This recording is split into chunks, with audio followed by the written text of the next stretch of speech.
Hello friends, welcome back to Nikki's Kitchen. இந்த வாரம் Nikki's கிச்சனில் பார்த்தீங்கன்னா நிறைய பேர் நம்ம சேனலில் விரும்பி கேட்டிருந்த ஒரு ரெசிபி ரைஸ் கூட நல்லா காரசாரமான ஒரு சிக்கன் கிரேவி எப்படி பண்ணுறதுன்னு போடுங்க அப்படின்னு நிறைய பேர் கேட்டிருந்தீங்க. அவங்களுக்காக நல்ல ருசியான அதே நேரத்தில் நல்லா காரசாரமாக ஒரு சிக்கன் கிரேவி வந்து செட்டிநாடு ஸ்டைலில் நம்ம பண்ண போகிறோம். ஃப்ரெஷ்ஷாக மசாலா வந்து வறுத்தரைச்சி பண்ணுறதுனால சுவை வந்து சூப்பராக இருக்கும், அடிச்சுக்கவே முடியாது இது சாதத்தோட. இது எப்படி பண்ணுறது, இதுக்கான அளவுகள் என்னென்ன அப்படிங்கிறத பார்த்துடலாம் வாங்க. முதல்ல வந்து மசாலாவெல்லாம் வறுத்துக்கலாங்க. அதுக்கு ஒரு பேனில் பார்த்தீங்கன்னா கொஞ்சம் நல்லெண்ணெய் ஊற்றிக்கோங்க, கொஞ்சமாக ஊற்றினா போதும். கோழி சூடு அப்படிங்கிறதுனால பொதுவாக கோழின்னு இல்லை, எல்லா நான்வெஜ்ஜுக்குமே வந்து நல்லெண்ணெய் சேர்த்து பண்ணும்போது உடம்புக்கு நல்ல குளிர்ச்சி, அதே நேரத்தில் டேஸ்ட்டும் நல்லாயிருக்கும். அடுத்ததாக இதில் ஒரு டேபிள் ஸ்பூன் மட்டும் மல்லி, வரக்கொத்தமல்லி சேர்த்துக்கோங்க. நம்ம பின்னாடி மல்லி தூளும் போட போகிறோம். அடுத்ததாக இதில் ஒரு அரை டீஸ்பூன் அளவுக்கு சீரகம், கூடவே வந்து 1 டீஸ்பூன் அளவுக்கு மிளகு, அப்புறமா 1 டீஸ்பூன் சோம்பு போட்டுக்கோங்க.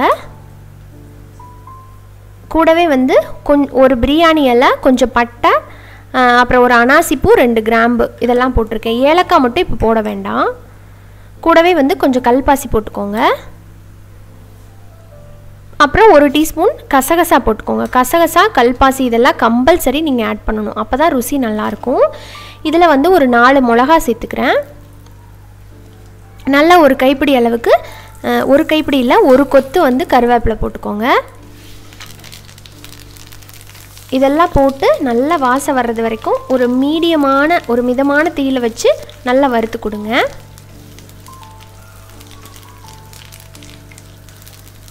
இப்போ பாருங்கள், ஓரளவுக்கு நல்லா வதங்கி வந்துருச்சு. இப்போ இதில் கொஞ்சம் நம்ம தேங்காய் துருவல் சேர்த்துக்கலாம். ஒரு அரை கப்பு அப்படி இல்லைனா அரை கைப்பிடி வந்து சேர்த்துக்கோங்க துருவன தேங்காய். இதுவும் இந்த மாதிரி நல்லா வறுபட்டு அங்கே பாருங்களேன், அந்த எண்ணெயெல்லாம் அப்படியே வந்து வெளியே வர ஆரம்பிக்குது. இந்த ஸ்டேஜ் வந்து சரியாக இருக்கும். இப்போ ஸ்டவ்வை ஆஃப் பண்ணிவிட்டு ஒரு பிளேட்டுக்கு மாற்றி நல்லா ஆற விட்டு நல்லா நைஸ் பேஸ்ட்டாக நம்ம அரைச்சி எடுத்துக்க வேண்டியதான். இப்போ அடுத்ததாக வந்து நம்ம கிரேவி செய்ய ஸ்டார்ட் பண்ணிக்கலாம். அதுக்கு ஒரு கடாயில் நல்லெண்ணெய் சேர்த்துக்கோங்க. இதில் வந்து சோம்பு, பட்டை, கிராம்பு, அப்புறம் ஒரு அனாசிப்பூ, 2 ஏலக்காய் போட்டிருக்கேன். இதெல்லாம் சேர்த்து கொஞ்சம் நேரம் பொரிய விடலாம். ஏலக்காய் வந்து வதக்கும் போது மட்டும் போட்டுக்கோங்க, நல்லாயிருக்கும். அடுத்ததாக ஒரு 4 மிளகாவை கூட சேர்த்துக்கிறேன். இதுவும் வந்து இந்த எண்ணெயிலே போடும்போது ஒரு வாசனை கொடுக்கும். அப்புறம் வந்து பார்த்திங்கன்னா கொஞ்சம் கருவேப்பிலை, கட் பண்ணி வச்சுருக்கிற பெரிய வெங்காயத்தையும் நான் சேர்த்துக்க போகிறேன். பெரிய சைஸில் ஒரு வெங்காயம் போடலாம், அப்படி இல்லைன்னா மீடியம் சைஸில் 2 போட்டுக்கோங்க. சும்மா ரஃப்பாக தான் கட் பண்ணியிருக்கேன். இப்போ கொஞ்சம் நேரம் நல்லா இங்கே பாருங்களேன், நல்லா ப்ரௌன் ஆகிட்டு அந்த எண்ணெயெல்லாம் பிரிஞ்சு வந்துருச்சு. இந்த மாதிரி வதக்கிட்டிங்கன்னா கிரேவி வந்து உங்களுக்கு நல்லா அந்த கொலன்னு கிடைக்கும். இதெல்லாம் தான் அந்த ட்ரிக்கு. இதில் வந்து 1 டேபிள் ஸ்பூன் அளவுக்கு இஞ்சி பூண்டு விழுது சேர்த்துக்கோங்க. அப்புறம் வந்து பார்த்திங்கன்னா மிளகாய்த்தூள், தனி மிளகாய்த்தூள் காரத்துக்கு தகுந்த மாதிரி போட்டுக்கலாம். கூடவே மல்லிப்பொடி 1 டேபிள் ஸ்பூன் போட்டுக்கிறேன். மிளகாய்த்தூள் வந்து நான் 1.5 டீஸ்பூன் அளவுக்கு எடுத்திருக்கேன்.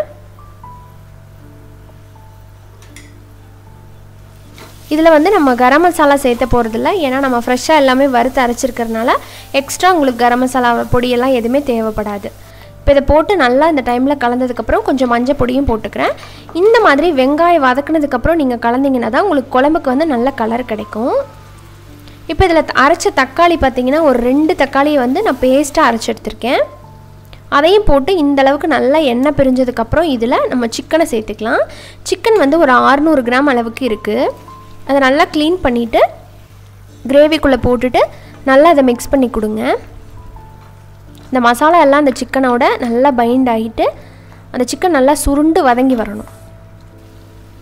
இப்போ பாருங்களேன், நல்லா வதங்கி வந்திருக்கு. இந்த டைமில் நம்ம அந்த வதக்கின எல்லா மசாலாவையும் அரைச்சிட்டு வந்துடலாம் தண்ணி ஊற்றிட்டு. இப்போ அதையும் இந்த டைமில் சேர்த்துக்கலாம். அதோடய டெக்ஸ்சர் பாருங்கள், இந்த மாதிரி இருக்கணும். நல்லா நைஸாக அரைச்சிருங்க, தரன்னு அரைக்க வேண்டாம். முடிஞ்ச அளவுக்கு எவ்வளோ நைஸாக அரைக்க முடியுமோ அந்த அளவுக்கு நைஸாக அரைச்சிட்டு இப்போ அந்த சிக்கனோடவே நல்லா சேர்த்து விட்டுருங்க. இப்போ தேவையான அளவுக்கு உப்பும் கலந்துக்கோங்க. இந்த சிக்கன்லேருந்து தண்ணி விடும் அப்படிங்கிறதுனால தண்ணி பார்த்து சேர்த்துக்கோங்க. நம்ம கிரேவியாக பண்ணுறதுனால ஒரு 1/2 டம்ளர் தண்ணி மட்டும் தான் நான் சேர்த்த போகிறேன்.